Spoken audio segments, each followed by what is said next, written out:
Welcome to Mallika Badrinath kitchen. Healthy food, tasty food. நம்ம நாட்டு கம்பஞ்சோறு அந்த காலத்துலேருந்து பார்த்திங்கன்னா நம்ம ஆன்சஸ்டர்ஸ் எல்லாருமே சாப்பிட்டு மிக மிக ஆரோக்கியமாக இருந்தது. கம்பு கேழ்வரகம் வச்சு தான். கம்பில் பார்த்திங்கன்னா மிகச்சிறந்த அளவு இரும்பு சத்து இருக்குது, நார் சத்து இருக்குது, பி காம்ப்ளெக்ஸ் வைட்டமின்ஸ் இருக்குது. அது மட்டும் இல்லைங்க, அந்த நார் சத்தில் பார்த்திங்கன்னா மிக சுலபமாக ஜீரணமாகும் தன்மையும் இருக்குது. நம்மளுக்கு கொஞ்சம் சாப்பிட்டாலும் வயிறு நிறையும், ஜீரண மண்டலத்தில் எந்த விதமான பிரச்சனைகளும் ஏற்படுத்தாது. இந்த கம்பும் கேழ்வரகும் நம்ம அந்த காலத்துலேருந்து நிறையா உபயோகப்படுத்தி பழக்கம். இப்போ பலரும் கேட்குறதுனால, இப்போ நிறைய பேர் ஆரோக்கியத்துக்கு திரும்பி வரணும்னு நினைக்கிறதுனால கம்பையும் கேழ்வரகும் திரும்ப சாப்பிட ஆரம்பித்தாச்சு. இந்த கம்பஞ்சோறு நான் இப்போ செஞ்சு காமிக்கிறேன். அந்த கம்பஞ்சோறு உபயோகப்படுத்திட்டு எப்படி நம்ம கம்பன் தயிர் பண்ணலாம் அப்படின்னு சொல்லிட்டு நம்ம பார்க்கலாம். முதல்ல கம்பஞ்சோறு பண்ணுறதுக்கு என்ன பொருட்கள் தேவைன்னு சொல்கிறேன். சுத்தம் செய்த கம்பு 1/2 கப், உப்பு தேவையான அளவு, கம்பந்தயிருக்கு தேவையான கடைந்த தயிர். முதல்லலாம் நம்ம நாட்டில் கம்பை கொத்தி புடச்சி இடித்து அப்புறமா நொய் வைக்குவாங்க. ஆனால் இப்போ எல்லோரும் மிக்ஸி வச்சுருக்கனால இந்த மாதிரி கம்பு இருக்கு இல்லையா, சுத்தம் செய்திருக்கணும். இதில் எந்த விதமாகவும் குப்பையோ தோல் அந்த மாதிரி இதெல்லாம் இருக்கக்கூடாது. இந்த மாதிரி சுத்தம் செய்த கம்பில் கொஞ்சமாக தண்ணி தெளிச்சிட்டு மூடி வச்சிடணும். ஒரு 10 நிமிஷம் கழித்து பார்த்திங்கன்னா நம்ம அந்த லேசாக அந்த தண்ணி இது இருக்கப்போ இதில் இருக்கிற ஸ்கின் லூஸ் ஆகிடும். அதுக்கப்புறமா சின்ன மிக்சியில் போட்டு விட்டு வைக்கினா இந்த மாதிரி நொய் மாதிரி வந்துடும். இந்த நொய் தான் நம்ம உபயோகப்படுத்தி கம்பஞ்சோறு பண்ண போகிறோம். இந்த நொய் பார்த்திங்கன்னா நம்மளுக்கு கொஞ்சம் கோர்ஸாக கொஞ்சம் நைஸாக அந்த மாதிரி தான் வரும். இப்படி இருந்தால் தான் நல்லது. இதுக்கு கிட்டத்தட்ட ஒரு பங்கு இந்த நொய் இருந்ததுன்னா 4லேருந்து 4.5 பங்கு தண்ணி தேவையாக இருக்கும். இப்போ இங்கே தண்ணி அளந்து ஊற்றிருக்கேன். இது கொதி வருது. இதில் இந்த நொய்யை கொஞ்சம் கொஞ்சமாக சேர்த்துட்டு கலந்து விடுங்க. இதை மூடி வச்சுட்டு வேக வைக்கணும். இது வேகிறதுக்கு கிட்டத்தட்ட 5லேருந்து 10 நிமிஷம் ஆகும். இது நல்லா வேகணும். வெந்ததுக்கப்புறமா நம்ம தேவையான உப்பு போட்டு இறக்குனா ரெடி ஆகிடும். இது பாதி வெந்திருக்கு. இப்போ பார்க்கலாம், திறந்து பார்க்கலாம். பாருங்கள், நல்ல கம்பனுடைய மனம் வருது. இப்போ இன்னும் கொஞ்சம் நேரம் வெந்ததுனாக்கா எல்லா தண்ணியும் உறிஞ்சப்பட்டுரும். நல்லா கெட்டிப்படும். கெட்டிப்படுறப்ப நம்மளுக்கு அது களி மாதிரி இல்லை சாதம் மாதிரி நம்ம சாப்பிட்லாம். பாரிட்ஜ் மாதிரி வேணுனாக்கா கொஞ்சம் அதிகமான தண்ணி ஊற்றணும் நம்ம கரைஞ்சி குடிக்கிறதுக்கு. இது இன்னும் கொஞ்சம் நேரம் வெந்ததுனாக்கா நம்ம களி மாதிரி உருட்டி கம்பஞ்சோறுன்னு சொல்லுவாங்க, அப்படி சாப்பிட்லாம். இப்போ 1க்கு 4.5 தண்ணி வச்சேன் பாருங்கள், பூராவுமே இழுத்துருச்சு. அது வேக வேக வேக பார்த்திங்கன்னா இந்த மாதிரி ஒரு கெட்டிப்பட்டுகிட்டே இருக்கும். இதை நம்ம இதுதான் கம்பஞ்சோறுன்னு சொல்லுவாங்க. இப்போ கடைசியாக கொஞ்சம் உப்பு சேர்க்கலாம்.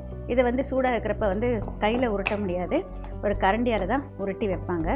இப்போ இது கொஞ்சமாக உப்பு சேர்த்துக்கலாம். இதுக்கெல்லாம் உப்பு அதிகம் பிடிக்காதுங்க, கொஞ்சமாக போட்டு போருமானது. இப்போ இது சூடாக இருக்கிறப்ப நம்ம கையில் உருட்ட முடியாது. அப்படிங்கிறப்ப ஒரு கரண்டியை தண்ணியில் நனைச்சிட்டு இதை எடுப்பாங்க. அதை அப்படியே அந்த ஒரு இதில் உருட்டி வைப்பாங்க. இந்த மாதிரி வச்சா இது கொஞ்சம் நேரத்தில் அப்படியே நல்லா கையில் நம்ம உருட்ட முடியும். ஒவ்வொரு தடவையும் நம்ம தண்ணியில் நனைச்சிட்டு கரண்டியால் சூடாக இருக்கிறப்ப கையில் தொட முடியாதுங்கிறப்ப இந்த மாதிரி உருட்டி வச்சுருவாங்க. இந்த கரண்டியில் எடுத்து இந்த மாதிரி தட்டினாக்கா விழும். கொஞ்ச நேரம் கழித்து நல்லா உருட்டிக்கலாம். இதை கம்பஞ்சோறுன்னு சொல்லுவாங்க.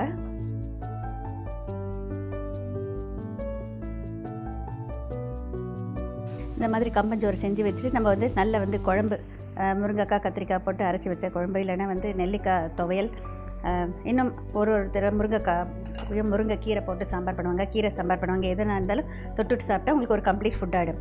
இதுவே பார்த்திங்கன்னா மிச்சம் இருக்கிறப்ப இந்த மாதிரி ஒரு அந்த காலத்தில் இந்த எர்த்தன்வேர் இந்த பானை இருக்கும், இதில் மிச்சம் இருக்கிற உருண்டையை போட்டுட்டு தண்ணி ஊற்றி மூடி வச்சுருவாங்க. அது மறுநாள் வரைக்கும் நல்லா புளிக்கணும். புளிச்சதுக்கப்புறமா நல்லா கையில் பிசைஞ்சு வச்சுட்டு தகுந்த அளவுக்கு தயிர், கரைச்ச தயிரை போட்டு நல்லா கலந்துட்டு ஒரு நல்ல ஒரு கிண்ணத்தில் இல்லை டம்ளரில் ஊற்றிட்டு குடித்தாக்க ரொம்ப ஃபில்லிங்காக இருக்கும். ரொம்ப நேரம் பசி தாங்கும், நல்ல வயலில் வேலை செய்ய முடியும். அந்த அளவுக்கு இது ப்ரோபயோட்டிக் வேல்யூ நிறைஞ்சது, அதிகமான சத்துக்களை உடையது. நான் ஃபைனலில் பேசினேன் அதை பற்றி. கம்பஞ்சோறு எப்படி பண்ணுறதுன்னு சொல்லிட்டு இப்போ பார்த்தோம். இதை அப்படியே உருட்டிட்டு நம்ம குழம்பு போட்டுட்டு சாப்பிடுவோம். இல்லைன்னா இது மறுநாள் வரைக்கும் புளிக்க வைக்கிறப்ப இது ப்ரோபயோட்டிக் ட்ரிங்க் ஆகிடும். அது இந்த மாதிரி ஒரு எர்த்தன் வேறு ஏதாவது ஒரு பானையில் மிச்சம் இருக்கிற உருண்டையெல்லாம் போடுவாங்க, தண்ணியை ஊற்றி அதை மூடி வச்சுட்டு புளிக்க வைப்பாங்க.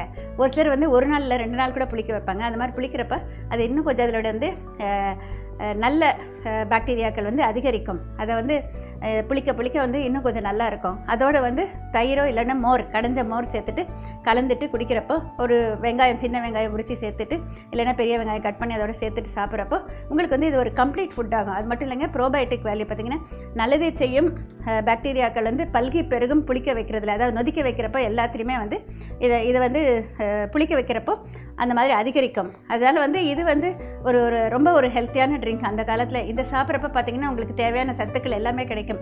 அதாவது கரியும் தன்மை இருக்கிற நார்ச்சத்து இருக்கிறப்ப மலச்சிக்கல் வராது. அதே மாதிரி வந்து கம்பில் வந்து பார்த்திங்கன்னா இரும்பு சத்து மிக மிக அதிகமாக இருக்குது, கால்சியம் சத்து இருக்குது.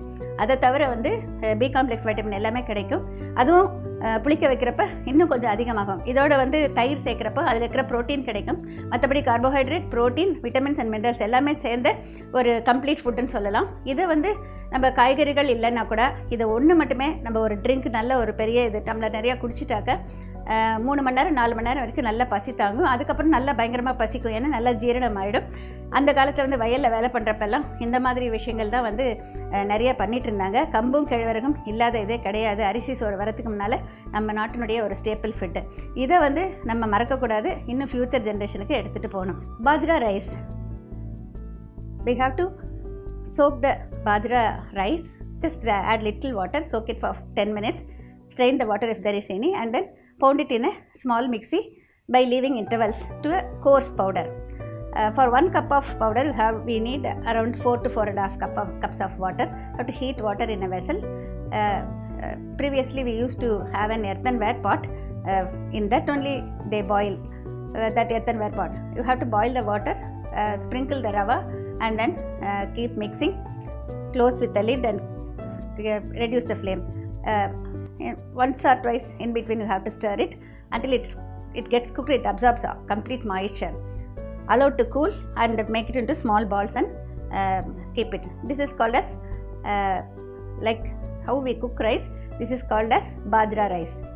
After this, once everybody eats whatever is left over, it is actually put in an earthen jar and then filled with water. It is allowed to ferment till next day. Next day morning, they just mix everything together, add whipped curds, little sour curds and onion, and they drink it like a porridge. This is very very healthy. At the same time, it has lots of probiotic value, naturally occurred probiotics in this. That is, all good bacteria will develop like anything, and when we use hands to mix that, we get more probiotic. This is how our ancestors were very very healthy.